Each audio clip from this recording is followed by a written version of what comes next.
Akkam jirtu har'a tiippii takkan isinitti argisiisa. PPT irratti yookaan immoo PowerPoint irratti barreeffama akkamitti duuba galchuu dandeenya isa jedhu sana isin argisiisa. Yeroo baay'ee barreeffamoota tokko suurri baakgiraawundi isaa galee yeroo mul'atu argitu. Isa karaa salphaadhaan akkamitti galchuu dandeenya isa jedhu sana karaa salphaan isin argisiisa. Baakgiraawundi galchuudhaaf shoortikaliinis galuu danda'a. Garuu warra ka'umsa fi PowerPointii yaalaa jiranii fi karaa mala salphaa ta'eetiin isin argisiisa. Na wajjin tura. Jalqaba irratti barreeffama yookaan immoo waan qopheessinu sana haala kanaatiin dhiyeeffanna.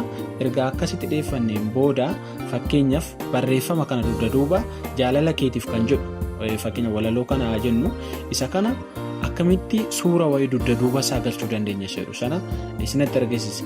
Jalqaba irratti karaa kana deemtanii insert keessan galtaniitu shape file bakka jedhu sana deemtu. Isa jalatti akkana gadi buutaniitu bakka texture jedhu kana bira deemtu. Bakka texture jedhu kana erga deemtaniin booda picture or texture file kan jedhu kana bakka kanarratti taasistanii jechuudha. Amma PowerPointiin duubarraan suurri wayii galee jira.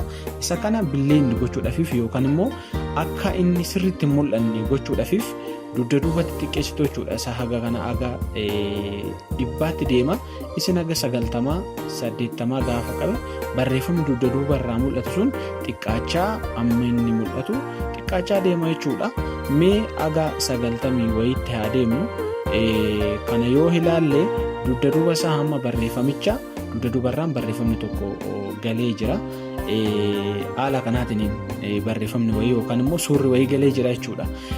Haala kanaatiin kan nuti itti fayyadamnu barreeffamicha akkamitti koppii goonee finnaa jedhu sana immoo dugda duubatti deebisee isin argisiisu. Barreeffama wayii dugda duubatti deebiseetan isin argisiisa jechuudha. Kana dura odoo gara PowerPoint gara kana hin dhufin dura maal gootanii browserii keessanis haa ta'u bakka ta'e deemtaniitu suura barbaaddan koppii gootu jechuudha.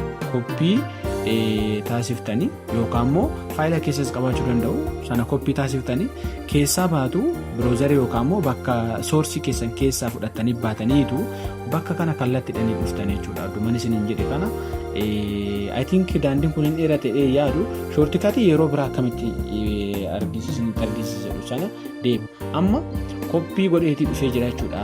Suura dugda duubarraa yookaan soorsii yookaan browserii bakka barbaadan irraa dhufa. Isa kana salphaatti maal gootanii bakka kana ishee kana yookaan achiin dabaluu akkan sila xiqqeessaa dhufitti dabaluu dandeessu yookaan dabaluu dandeessu. Amma haala kanaan deemtaniitu gara 90 maal gaafa galee ofiin xiqqaata jechuudha. Ofiin xiqqaata bifa kanaatiin salphaatti barreeffama wayii dugda duuba isaa baakgiraawundii suura galchuu dandeenya.